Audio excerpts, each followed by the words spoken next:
Hi besties, and welcome to part 12 of 30 in this series on making your handmade product line with me.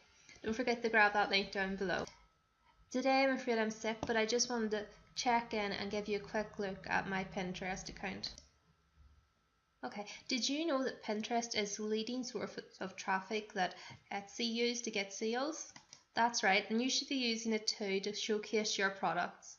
Just give you a quick overview. I have 15,500 unique views on Pinterest at the minute.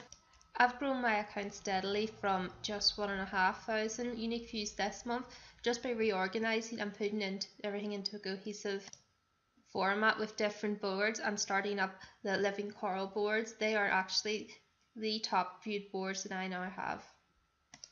This all makes sense, right?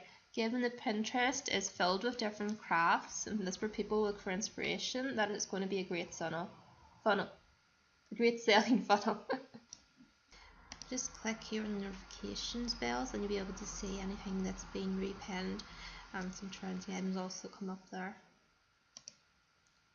Okay, so to get more information on what's actually trending on your board, you need a business account. Okay, so go to analytics and then profile.